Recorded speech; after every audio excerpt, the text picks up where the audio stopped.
Warren Buffett needs little introduction. He's the godfather of modern-day investing.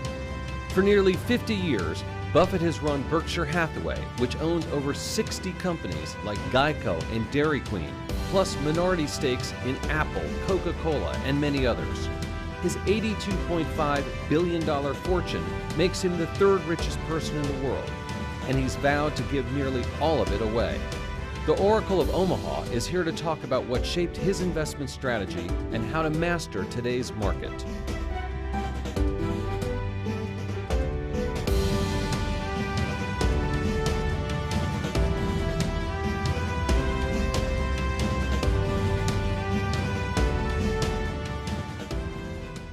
I'm Andy Serwer.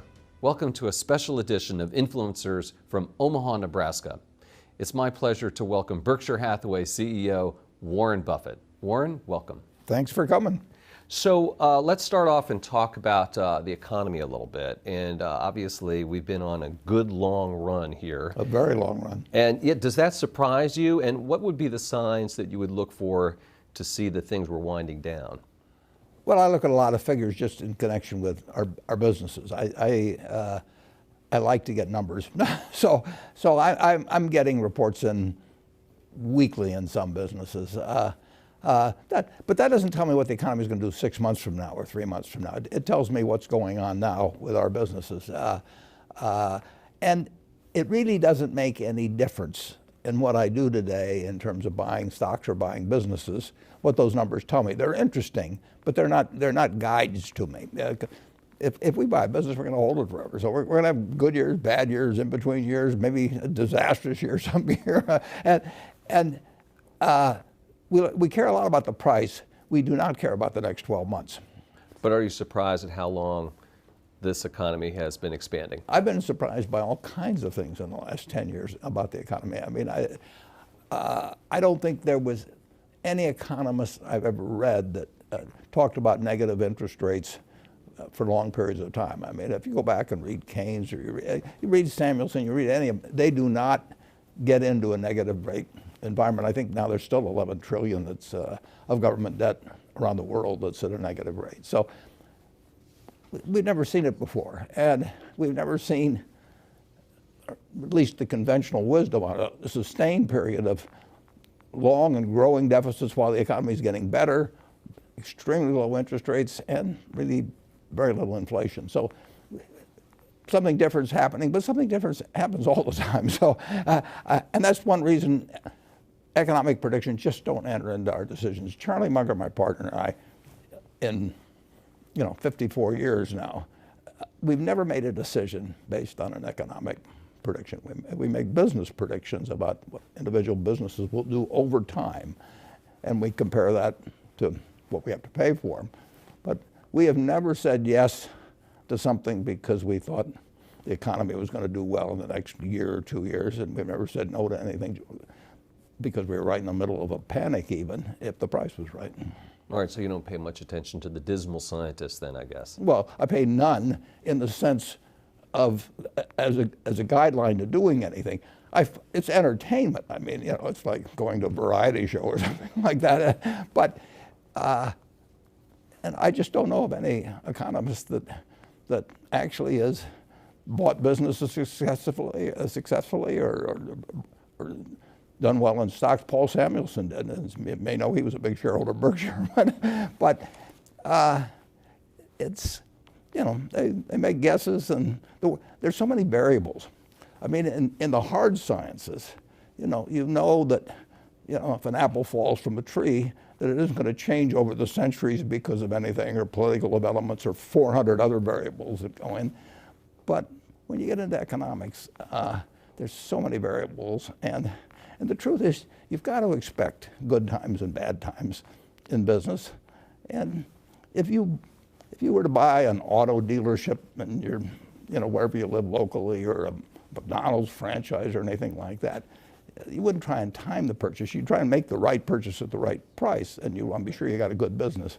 But you wouldn't say, I'm going to buy it because growth this year is going to be 3% instead of 2.8% or something of the sort. Fair enough. You have over $100 billion of cash.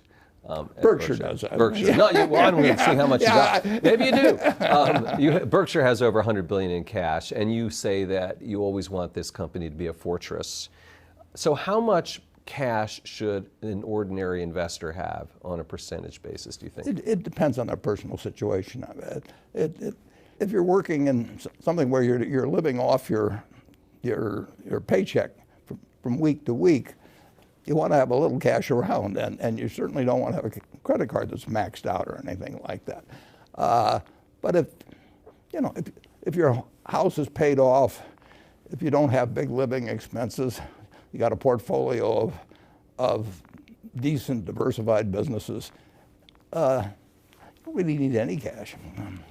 So you can be more cash-free than Berkshire is? Yeah, I've got responsibility. We've got insurance claims. We could have hurricanes that, would happen.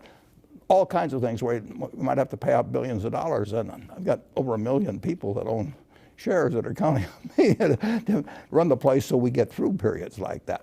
But if I were retired, I had say $1 million portfolio of stocks that was paying me $30,000 a year in dividends or something of the sort, and my children were growing, the house was paid off and everything. But, I wouldn't worry too much about having a lot of cash around. Let's talk a little bit about Apple. Everyone always wants to talk about Apple, right? It's kind of the it stock, it company. You have a $45 billion stake, more or less. How closely do you follow the company? People are concerned they haven't really introduced any new products. Well, if you have to closely follow a company, you shouldn't own it. Really? No. If you buy a business, if you buy a farm, you go up and look, every couple of weeks to see how far the corn is up, and you worry too much about whether somebody says this is going to be a year of low prices because exports are being affected or anything like that. You buy a farm and you hold it for. I've got one farm that I bought in the 1980s, and my son runs it, but I've been there once. It doesn't grow faster if I go and stare at it. I can't cheer for it. More effort, or something like that.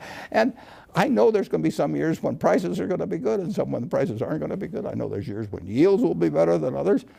But about the farm, and if it just doesn't, I don't care about economic predictions on it or anything of the sort. I do care that over the years it's well tended to, and in terms of rotating crops, and I hope yields get better, which they generally have.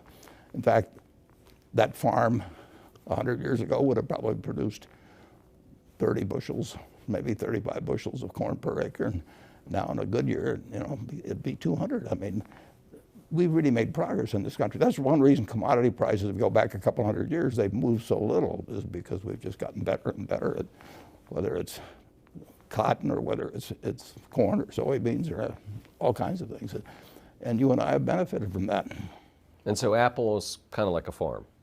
Well, it's a long-term investment, and if you own the best auto dealership in town, the best brand, and you had somebody good running it, you wouldn't drop by every day and say, how many people have come in today, or I think interest rates are going up a little, maybe it'll slow down our sales or anything. No, you buy it knowing there's 365 days a year, and you're going to own it for 20 years, so that's 7,300 days, and things are going to be different from day to day and year to year. You shouldn't buy it if the day-to-day stuff is important. Let's switch over to talk about buybacks, which is another hot topic these days. And you did a fair amount. If you look in the annual report, you can see that between December 13th and 24th, it looks like you guys bought back about $233 million worth of Berkshire, which was right near that particular stock market bottom. How did you know that? Or what was going through your mind? If I knew it, I'd have bought a lot more than 200 million. No, that's not a big purchase for us, actually. And now we will buy Berkshire when we have lots of excess cash. All the needs of the business are taken care of. We spent $14 billion on property, plant, and equipment last year, way more than depreciation. So we take care of the needs of the business. Then we have excess cash, and if we find we'd love to do is find other businesses to buy. But if I think the stock, and my partner Charlie Munger think the stock is selling below intrinsic business value, we will buy in stock. So it obviously was at that point. Well, we thought so, yeah. But you know, what's really intriguing is when it goes down a lot. I mean, when you're buying dollar bills for 60 or 70 cents, which periodically you get a chance to do in stocks, then you know, assuming you've got the cash, you don't want to ever, you know, get so that that some surprise could really take you out in some way. But if we've got excess cash, we'll buy it as fast as we can. But at that point, it would be more like a 2009 rather than just December of this past. Yeah, exactly. Right. But it's, you know, if you and I own a McDonald's franchise together and it's worth $1 million and you own 50% of it and you come to me and you say, I'll sell out for 400,000, you know, I'll buy you out. If you say, if you want to buy mine, I'd be wary of that, but yeah, well, for just that reason. You should be, yeah. But right. If you want 600,000, I'll just say, come back tomorrow. So just continuing about buybacks, Senator Schumer and Sanders want the government to weigh in to sort of legislate when companies can do buybacks. And then also there was a report recently about executives doing insider trading, it appears, around the times of buybacks. So are buybacks a kind of a problem? Well, you'll have some people that misbehave in respect to any activity. I mean, so it really wouldn't have much to do with buybacks. I think buybacks, the degree to which they've been part of nefarious activity, and I've observed them for a lot of years, are very close to zero. But that just may be that there aren't enough opportunities. But that article did not. I didn't follow the conclusion on it. I mean, you're distributing money to shareholders. Essentially, you can do it by dividends, and presumably American business should distribute money to its owners occasionally. And we do it through buybacks, or we've done some, and we don't do it through dividends. But most companies do it through having a dividend policy. And then if they have money beyond the needs of the business, then I think if their stock is underpriced, then it makes nothing but sense. Should the government tell companies when to do it, or at least mandate conditions where they can? Well, they do restrict you a little in terms of if you're some general rule of the SEC, if you're having some kind of, this isn't quite the right word, but manipulative activity or anything like that in the stock. But no, I don't think the government should decide your dividend policy. I don't even think they should direct your capital investments. They can make it enticing to make certain kinds of capital investments, which they do with renewable energy, for example. I mean, the government has interest in fostering certain developments in this country over time, and they do. There used to be a special oil depletion allowance, 50 years ago and so on. That was more politics than it was governmental policy, but certainly renewables are a prime example of that. But the idea of directing whether you are entitled to return cash to shareholders and the manner in which you do it, I don't think really makes a lot of sense. The 2020 election is going to be upon us before we know it.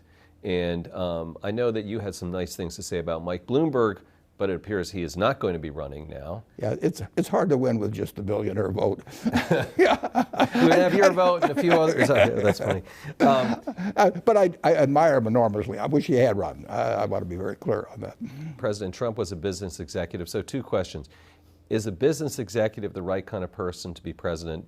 And what characteristics do you look for a president that you would support? Well, I think a business executive can be the right person, but I don't think that because they're a business executive that you give them extra points.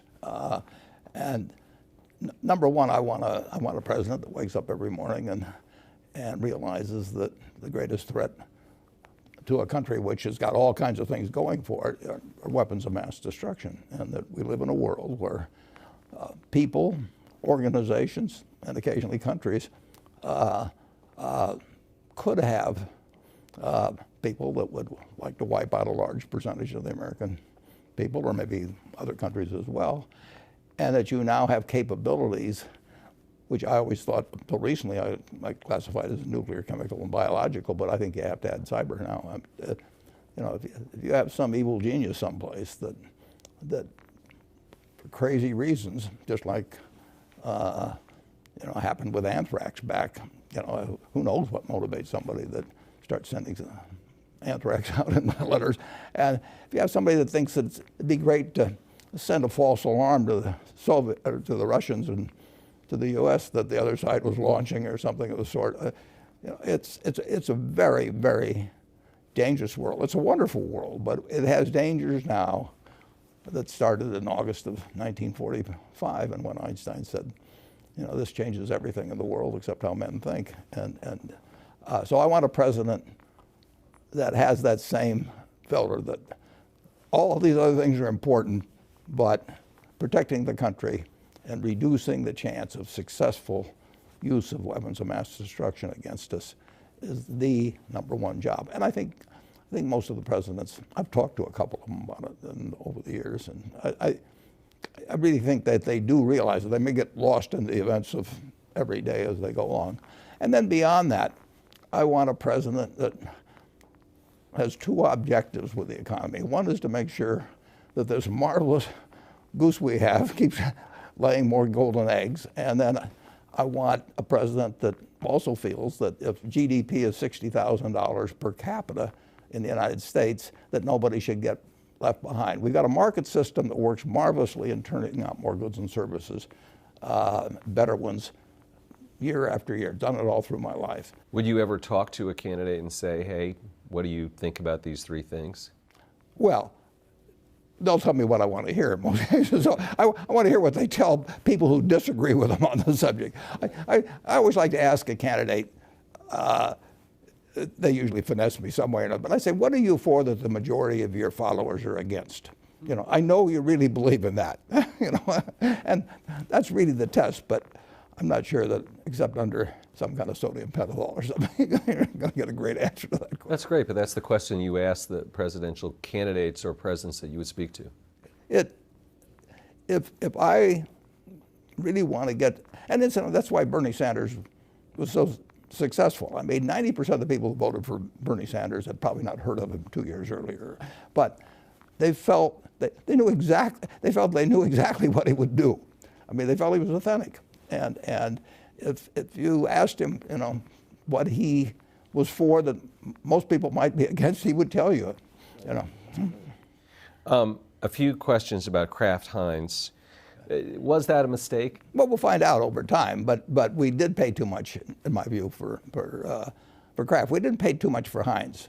So when we started out, it was originally a non-public partnership between us, but we did pay too much, in my view, for Kraft. And there's not much you can do about things if you pay too much. Secondly, there's always been a struggle between the retailer and brands. I mean, if I've got a terribly weak brand and I want to get into Walmart, I'm not going to be able to do it. You know, I mean, I have to offer all kinds of crazy concessions, you know, and I want to be in Walmart if I have some sort of consumer packaged goods. The negotiation is way different if you have something essential versus non-essential. 10 years ago, Costco tried to get rid of Coca-Cola. Costco's got terrific loyalty among customers, and you know, and their own Kirkland brand is a $39 billion brand now, and it moves from category to category, and they only started in 1992. So they know brands, and but in the end, they put Coca-Cola back in. If it had been Royal Crown Cola, they wouldn't have had to put it back in. So there's always that struggle between the brands. I mean, and there always will be. But the retailers net, it has been moving in their direction, particularly, I think, because of the Amazon revolution. First Walmart, and then... Walmart. Right, and then Walmart, Amazon. I mean, but it's been accentuated, I think.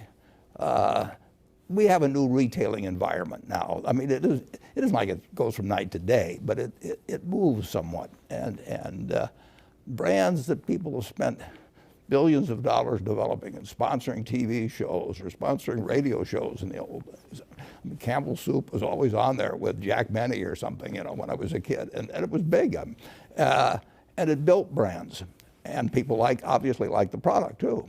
But people are more willing to change, and it's harder It's a somewhat different world than what it is. Night and day. I mean, you are very unlikely to keep changing brands every day. But it really surprised me that Gillette lost position. I mean, men don't like to experiment much. Women are better experimenting. But you know, when you were a kid, the Gillette cavalcade of sports was your pal and brought you the Rose Bowl and the World Series and all that sort of thing. You just shave with Gillette the rest of your life, and you still do to a great degree. But it's not exactly the same as it was even 5 years ago or so when we bought Kraft. You mentioned Amazon as a game changer, and I have to ask you, you haven't bought the stock. You're an admirer of Jeff Bezos. A listing of the richest people in America came out. He's number one. I think your friend Bill Gates is number two. You're number three. So you can see what he's done in myriad ways. Yeah. And of course, the question is, how come you haven't bought Amazon? Is there still time to buy? Would you still buy it? Oh, I always admired Jeff. I mean, I met him 20 years ago or so, and I thought he was something special, but I didn't realize you could go from books to what's happened there. No, I mean, he had a vision and executed in an incredible way, something that it would not have, but there's a lot of games I miss. I would have missed Microsoft even if I gotten to know Bill earlier or something. Those just aren't my games. I don't worry about the things that I miss that are outside my circle of competence of evaluating. I have missed things that were within my circle, and that's a terrible mistake. Those are my biggest mistakes. You haven't seen them. But I don't, it's not a mistake because I miss Netscape or something like that at all. I would say that maybe 5% of the companies or 10% of the companies at most are within an area of my circle of competence. There's something I should be able to understand. All right, well, let me switch gears then and ask you about leverage a little bit. And corporate debt, people are concerned about. People are concerned about federal debt at $22 trillion. Should we reduce, let's just say, the federal debt, and how would we do that? Well, if you're running a deficit getting close to 5% when things are really good, that's a new world. And neither the Republicans or Democrats are particularly concerned about it. And we're not having a lot of inflation. That wasn't supposed to happen, but it's happening. That's why I say you don't want to get hung up on trying to make economic analysis because nobody's any good at it. You don't get rich doing that. If you look at, you mentioned that Forbes list, if you get on the list, the number of people have done that by economic analysis, I think you're just about zilch on there. Okay, fair enough. Income inequality, wealth inequality, you've talked about the earned income tax credit. Is there more to it than that? Should we adjust tax policy? It seems to be going the other way right now. Well, it is going the other way, but I think the earned income tax credit is the best way to put money in the pockets of people that don't fit well into the market system, but that are perfectly decent citizens and that have made a good bit of the success somebody like I've had with Berkshire or something possible. It wouldn't have happened without the America we have. And if you go back 200 years and we're all working on, 80% of us are working on farms. The person that's the best at that, working on that farm, whatever it may be, is worth maybe twice the ones that's the worst. I mean, that's the difference between super talent and no talent in the farm economy, picking cotton or whatever it may be. Now, if you're the best middleweight fighter in the world, you may get $20 or $30 million. And if you are just a good citizen, raise nice kids, help in the neighborhood and everything else, but you don't have market-related skills, you'd be good on that farm still. And you would be earning something comparable to most of the people around you. But you don't have something now that as it gets more and more specialized, and it's going to continue to get more specialized, you want two things for that person. You want them to have a decent life. I mean, they live in a country with 60,000 of GDP per person. You want them to have a decent life, and they can. I also think you want them to have a feeling of accomplishment. So you want them to have a job, assuming that they're not handicapped in some way. You want them to have a job. But the minimum wage would be one way to say, well, we'll make sure that they have enough money in their pocket. but that's got a lot of effects in disturbing the market system. They just need more cash.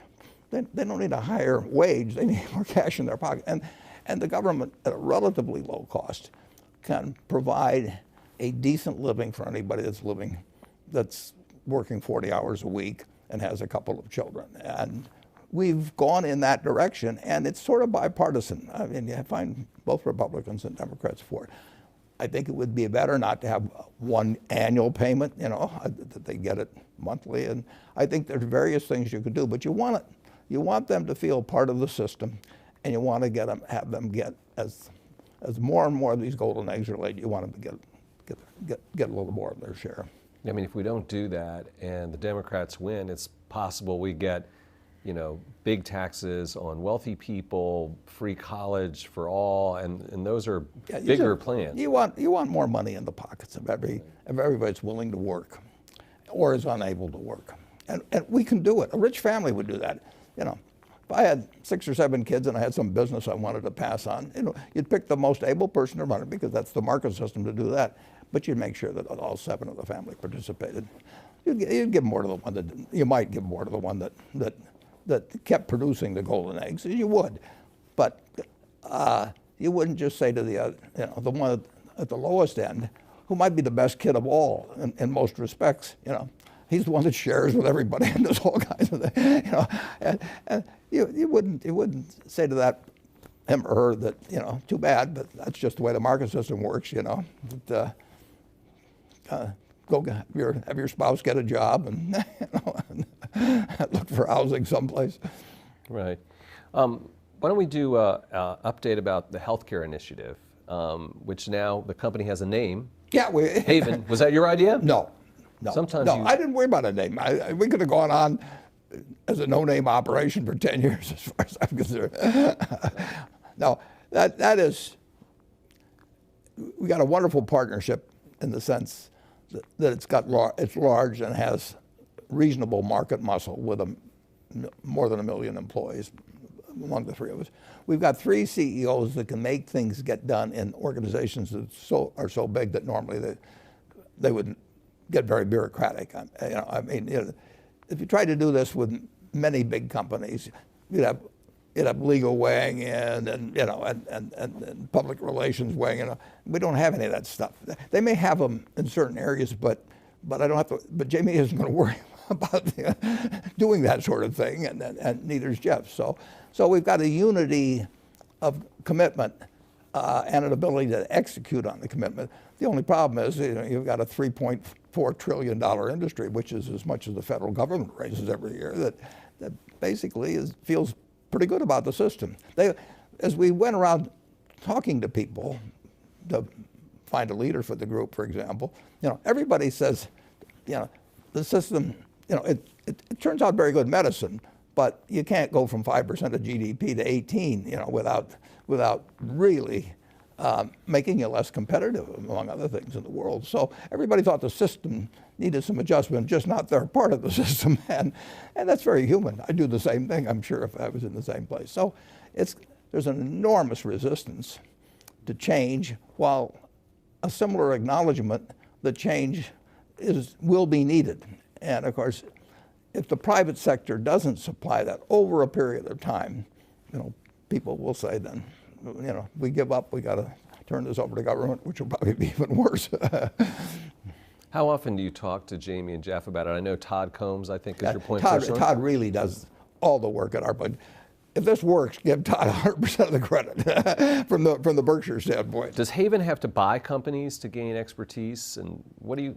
No, no, I don't. What is the plan? I mean, how do you? The plan is to support a very, very, very good thinker on this subject is a practicing physician and who commands the respect of the medical community to, in effect, figure out some way so that we can deliver even better care and have people feel better about their care too. I mean, they have to perceive that they're receiving better care over time and stop the march upward of cost relative to the country's output. we've got this incredible economic machine, but we shouldn't be spending 18% when other countries are doing something pretty comparable in terms of doctors per capita, hospital beds per capita, and all that. The very top stuff in medicine, I think, is very much concentrated in this country, and that's great. I want us to be the leader, but I just don't. I think we're paying a price. If we're paying 7 extra points of GDP, that's 1.4 trillion a year. You know, is the administration focusing on drug prices? Is that sort of a rabbit hole? Is that missing the bigger picture? I mean, they're trying, and Congress generally. I mean, if you talk to the average congressman, they regard it as a problem, and they see specific instances, you know, of drug prices or something like that. But it's a big problem to change. I mean, the trouble is it intersects in so many ways, and that's why we've got Gawande heading it, and we've got 3 big-sized organizations backing him. We're not trying to do it to make money. I mean, that is not a goal that we end up with some business that we make money off of. And will he be talking to health insurers, for instance? Well, he'll be talking to everybody, but it is his game plan is not something we're going to try and lay out because it's in his head to some degree. I mean, obviously we selected him by hearing and reading and so on what he's done, but he'll learn as we go. We will conduct certain experiments, or he will, you know, and try out a community where one of us has a lot of employees, maybe, and there's various ways to experiment. Shifting gears, where do you find things like that Abe Lincoln tail and leg quotes? I mean, do you read Bartlett's book of quotations? No, I don't read, but probably 50 years ago I looked at a few Bartlett's quotations, but I read a lot. And you just remember these things and apply them? Well, if you're 88 years old, I mean, you ought to remember something. Oh, you don't remember what happened yesterday, but you remember the old stuff. You've got a lot of interesting quotations in your head, you know. Yeah, not like you do. I think that's great. Okay, so one company you invested in was GE. Yeah. And you did well with that investment. And yeah, I was too early actually. If you look back, I was very active in the last half of September and early October, and then I wrote that article in later October, and I knew it was going to get bad. I wrote in the article it was going to get bad, but I didn't think the stock market would react as much as it did between then and March. So I had more or less used up our powder well before the bottom was hit. That's interesting. How have you avoided not getting back into GE more recently? I mean, I'm sure that they've reached out to you. Everyone says, oh, why doesn't Warren Buffett invest in GE and save it and take it to the promised land? It's this great American company. Well, actually, I think Larry actually is doing a good job. Larry Culp. To Danaher, yeah, Larry Culp. But to Danaher is a good sale, and I think his priorities are straight, and I think he's a very able guy, and he's on the right track. And I'm a fan of GE's in the sense that we're a big buyer from them, we're a big seller to them. I've known the managers. You know, I mean, Jack Welch is a very good friend of mine, and we don't agree on politics 100%, but we have a lot of fun together, and I love the guy. So I've got a great desire for GE to do well. It just hasn't looked that attractive to me. Right. You talked about the groves of trees in the letters shareholder. One was the third grove, which was sort of the in-between stakes. The equity interests. Yeah, is it the case that those are sort of not the healthiest grove of trees?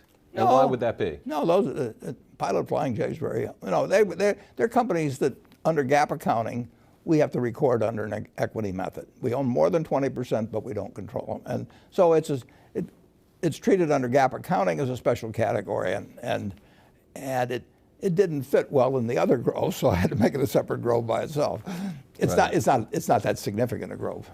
You say that the sum of Berkshire has a greater valuation than the parts. That is true. Did you ever try to calculate that? How much is that? Well, it depends on circumstances. I mean, there's sometimes when the float from insurance can be very valuable. There's sometimes when the ability to use production tax credits, we'll say, in the utility business, but have them on our as part of our consolidated return helps, but that varies a lot.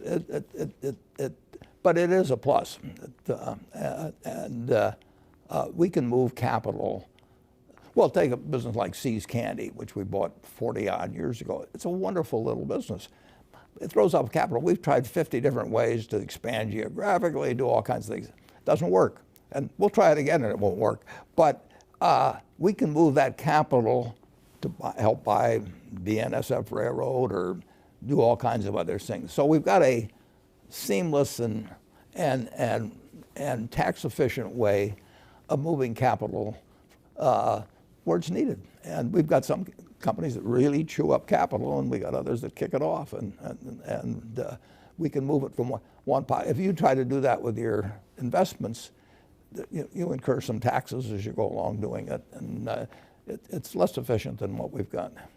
You talked a lot about the tax cuts and the benefits to Berkshire. You didn't really get into the costs of the tax cut, which surprised me a little bit. What are there costs? I mean, is it just free money? Well, it makes a difference.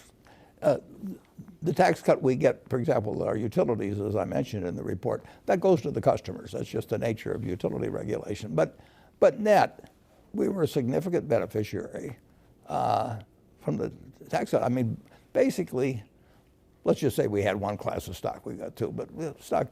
You and I own a business together, and we think we own all the stock. But the truth is, before the tax cut, the government had a 35% share of the stock on income. Now, it didn't have a share of the assets, but it had a share of the income. And if it wanted to change it to 40, it could have changed it, but fortunately it changed it to 21. And if we had a private business, if we had a McDonald's franchise together or an auto dealership together, the third shareholder, that invisible shareholder, the government, just handed us back a bunch of the shares of stock, and our shareholders benefited, and a lot of other shareholders benefited. Right. You talked about Ajit Jain and Greg Abel saying that Berkshire blood flows through their veins. Have they made a difference since they become vice chairs? And then are they like Warren and Charlie? No, they don't have the interaction. They each run a separate business inside. Ajit does not think about the other businesses. He thinks about the insurance business, and Greg does not think about the insurance business at all. And I think about the money and the capital and so on. But they're running two very big businesses. I mean, Ajit's business, has, when you get all told, at least a couple $100 billion of assets, and Greg's business has 150 billion of revenues. I mean, they both would fit up there toward the top 10, or so in the country in terms of value. So maybe the top 15. But they're very big businesses. But they're not exactly like you two guys. It's not. Oh, no. Right. Charlie and I have a partnership thinking about the whole place, and we've done it forever, and we still do. And Todd and Ted? I didn't see them mentioned. Well, they have $13 billion each, including pension funds, that our pension funds, that they run. And so of the 173 billion we had at year end in equities, we had 173 bucks. We had another 8 billion in pension funds. So of the 180 or so, they had 26 between them that they're managing. And they got total discretion on that. They don't ask me. At the month end, I look and see what they did. They don't do much. They don't do a lot of trading or anything. But I look to see what changes they made. And Todd, for example, I mean, he made a couple of small investments in private placement type operations. And I know what the businesses do, but I can't tell you their names. That's his baby. Was one of those, you made this investment in Oracle and then you sold it. Was that something they did? No, that was not something they did. That was something I did. Yeah, and you said you didn't understand it. That's why you sold it. But then why'd you get it in the first place? Yeah, well, that's a good question to which I do not have a good answer. I know. I see development. I know enough about the cloud to know I don't know enough about the cloud. Right. Okay. So Barclays put out a note. They said they were lowering the estimates for Berkshire for the EPS. Do you read that stuff? No. Well, I mean, I may read it accidentally, but I don't seek it out to read. I'll put it that way. But it just doesn't make any difference, you know. I mean, if I spent time reading that, I wouldn't have the time to read 10Ks. And we're not going to do anything different. I don't know what we're going to earn. As I put in the annual report, and I really think this is unique. I mean, we do not prepare financial statements monthly for Berkshire. And there's just no other company would do it, but there's no sense doing it. I know where the money is, and I know how the companies are doing generally, but what difference does it make? Because I'm not going to try and hit any number for the quarter by, you know, having a sale on insurance or doing something even worse. So and Charlie, I mean, he knows where we stand, and we know what businesses are doing well, which aren't, and we certainly know where the money is. Another one, UBS survey of Berkshire investors says the 5 most important things to them are succession, investment performance, M&A opportunities, share repurchase, insurance margins. Do you read that, or does that no, surprise but you? I don't disagree with that. I mean, I'm glad that somebody understands this. Your own investors. Yeah. Well, that's important. You know, 54, well, if you go back to when I started my partnership in 1956 that Berkshire came out of, there were 7 people sitting there at a table having dinner, relatives primarily, and I said, here's the partnership agreement. It's done under Nebraska law. It's 4 or 5 pages. You don't need to read it.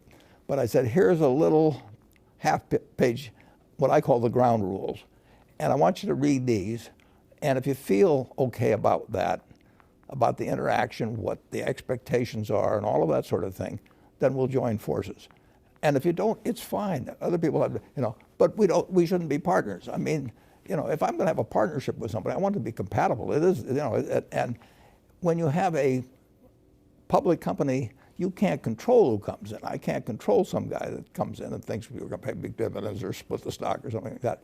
So by my actions and my communications and everything, I want to attract the people that, from the public market, that I want, and I want to keep the others away. Costco was built. Saul Price, who started the Price Club, that thing, he sat down and figured out the customer he didn't want. And he set up a system that would keep away the customer he didn't want. Who did he not want? He didn't want somebody buying a quart of milk with somebody behind him with a basket of $200 worth of goods waiting for that. So he put in a membership fee, and by putting in a membership fee, he killed all the drop-in business, the business that belonged to the 7-Eleven.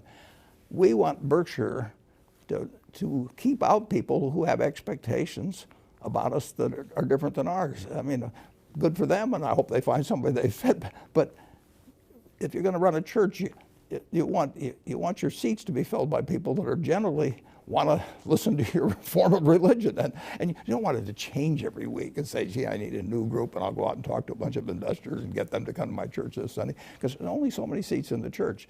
There's 1,645,000 or so A equivalent shares, and those are the seats. And I want them occupied by people that are on the same page I am. The Church of Berkshire. Seems like you've got a big weighting in financials, and of course you finally invested in Jamie Dimon's company. Why banks right now? They're businesses I understand, and I like the price at which they're selling relative to their future prospects. I think 10 years from now that they'll be worth more money, and I feel there's a very high probability I'm right. And I don't think they'll turn out to be the best investments at all of, you know, the whole panoply of things you could do, but I'm pretty sure that they won't disappoint me. Is climate change changing your insurance businesses? No, it doesn't change the insurance business. Does it change modeling or something in the business? No, it would change our insurance business if we were writing 20-year policies. I mean, if there was something that changed life mortality adversely to the interests of the life insurance company, you're stuck with a policy for 20 years if you write the life insurance policy, and it's, you know, you'll keep paying your premiums if it's adverse to me. That's what's happened in long-term care insurance, for example. But when you write a policy for 1 year at a time, you see what the developments are, and if, you know, cars, for example, are much safer to drive than they used to be. There used to be 15 deaths per 100 million miles driven. Now there's a little over 1. On the other hand, they've become much more expensive to fix. I mean, that little little side view mirror, which used to cost $10, now $1,000 or something like that. So you have things that are changing in terms of, if you're writing collision insurance, you got to allow for the fact that windshield, the bumper, all kinds of things, or the side view mirror and all that are way more expensive. But if you're writing liability, you know that people aren't going to die as often. So climate change is climate's been changing. But the truth is that you now can buy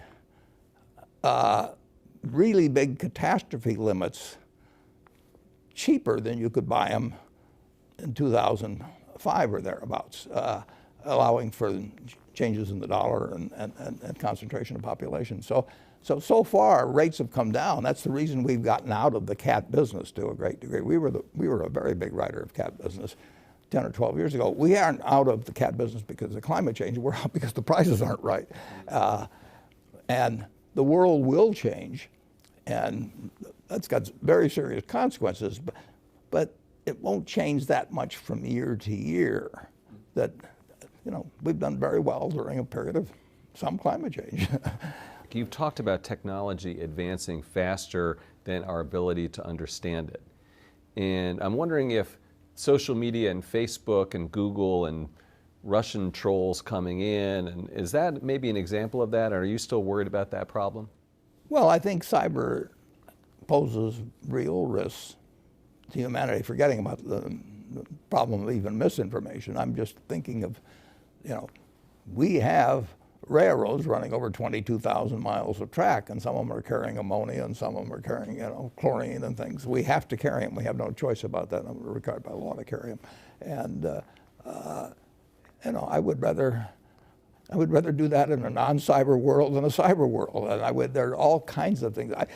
The problem about something like cyber is that it's moving, and it's just unpredictable whether you'll get some crazy guy like stuck the anthrax in what they can do becomes magnified. I mean, when you saw what 19 guys did, non-9/11. I mean, tools in the hands, or potentially in the hands, of either crazy individuals, crazy groups, or even a few crazy governments, are really something.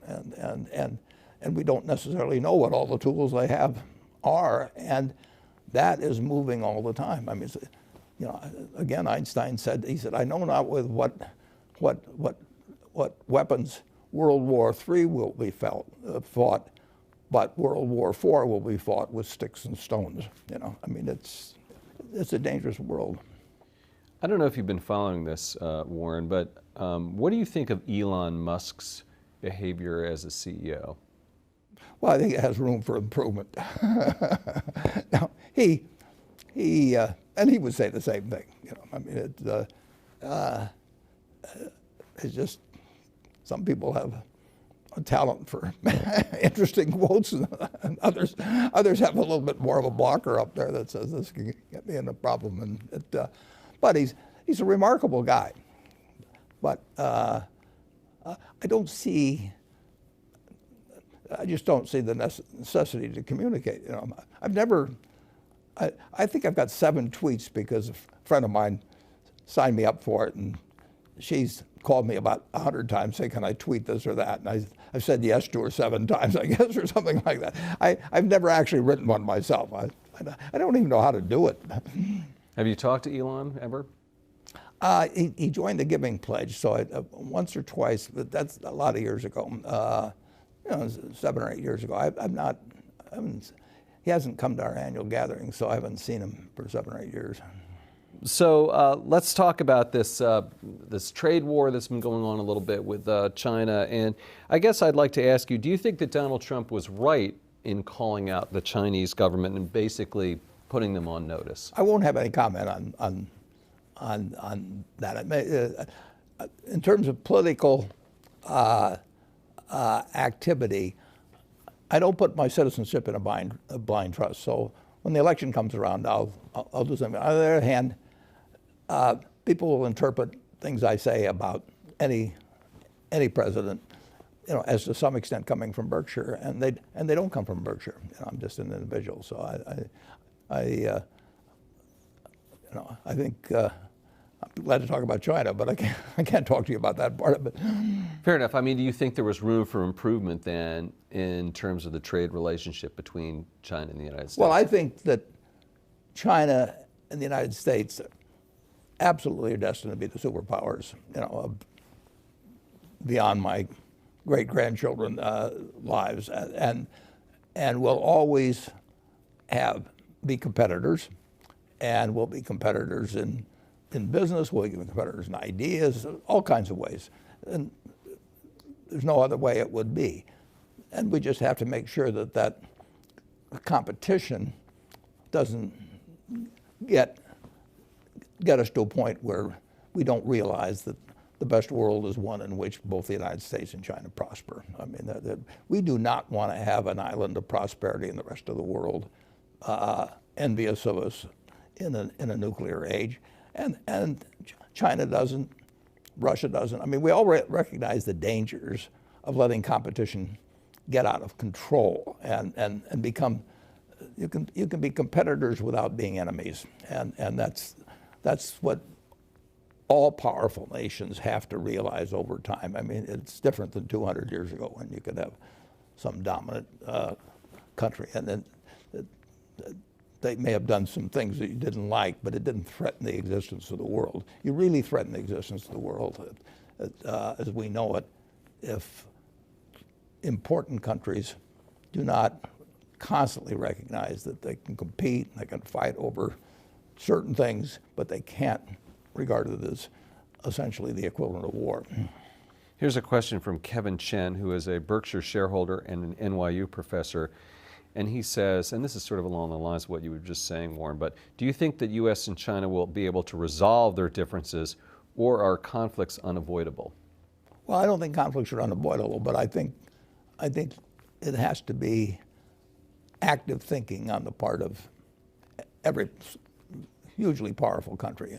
And Russia is hugely powerful. I mean, 90% of the nuclear arms in the world are between U.S. and Russia. So they have to recognize that the best world for them is one where they don't try and grab all the apples, basically. And we have to recognize that. And we can't, in the United States, we can't think that either our ideas run the world, or we start getting aggressive about things, and China can't think that, and Russia can't think that. And that's obvious. You just have to make things, you got to be sure things don't escalate. You have World War I, with an archduke, I mean, you get these, you can get chance incidents, and you really want to, I asked one of the presidents one time, in terms of what he would do if he awakened in the middle of the night with somebody coming to him and saying, absolutely, somebody else has launched, and would you launch on that?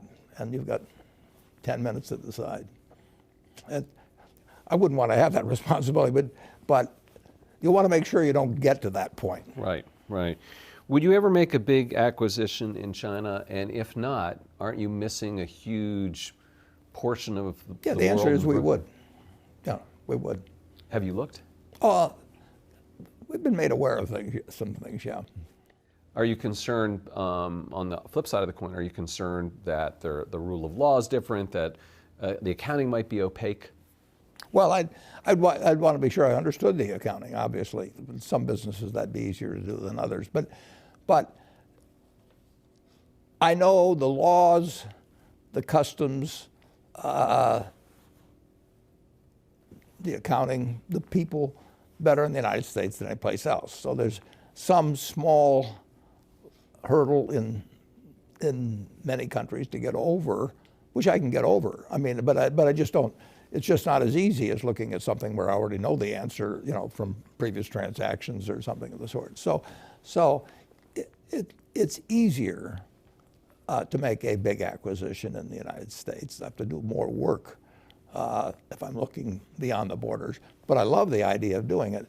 When we made the acquisition in Israel a dozen years ago, I didn't know what the tax rates were there. I didn't know what corporate law. You know, I suspected that it would all be answered satisfactorily, which it was, but I didn't just automatically know it. It seems like you're more open about doing a deal in China than in previous conversations. I don't think so. No, it's out there. I'm open. Yeah, Right. we made 2 decent-sized stock acquisitions there, and they worked out fine. Those are?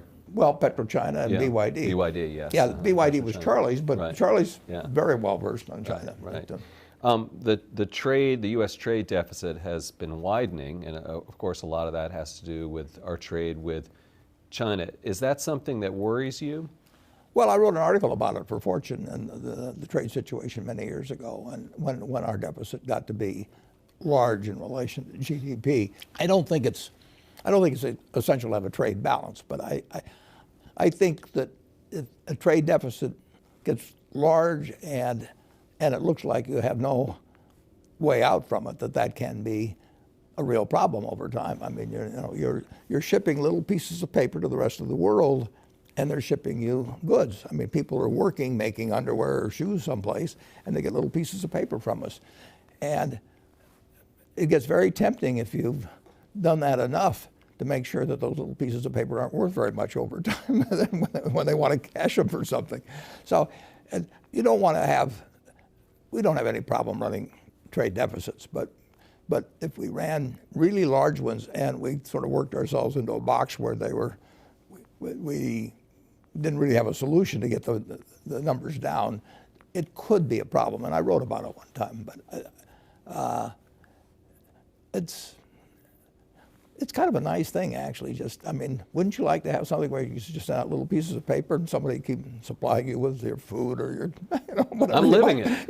Yeah, right, exactly. Yeah, we call them credit cards in the United States. Exactly, yes. Okay, and last question. China is facing its slowest growth in nearly 3 decades. The leadership there lowered the targets, I think, to around 6.5%, 6%. Are you concerned about this slowing growth and the impact on global markets? Well, I don't worry about it in terms of global markets. I mean, China's going to grow a lot over time. I mean, when you think of what's happened, well, this is 1949 or whatever, but there's been nothing really like it. I mean, you had 20% of the world's population at that time, perhaps, really hadn't remotely achieve their potential. I mean, they had the intellectual capacity, they had a decent soil, all kinds of things. I mean, and what's happened there almost is beyond belief. And that game's not over, but we've had incredible developments in the United States. I mean, real GDP per capita is 6 times what it was the day I was born in the United States. 6 times. And we thought we were a pretty developed country then and everything. No, my parents wouldn't have believed it. I mean, they would have thought, that this kid has really got it made. Make more in the United States, and it was true. I mean, we had this tailwind, and China's had a hurricane behind it, in recent decades. In a good way. Absolutely. Because you were comparing it to the tailwind of the hurricane at your back. At their back, and they have found a way of life that is dramatically different than existed for the billion. There was a billion then, maybe a billion, 2 or 3, whatever it is now, and they have changed a country really of size. I don't think there's ever been anything like it. We've done it too, but it took somewhat longer. I mean, it was more stretched out. It was a remarkable period, but when you go to, I first went there in 1995, and then they regarded it as a miracle, and then I went back 10 years later, and it was a whole different country beyond that. Warren Buffett, thanks so much for joining us. I'm Andy Serwer. You've been watching Influencers. We'll see you next time.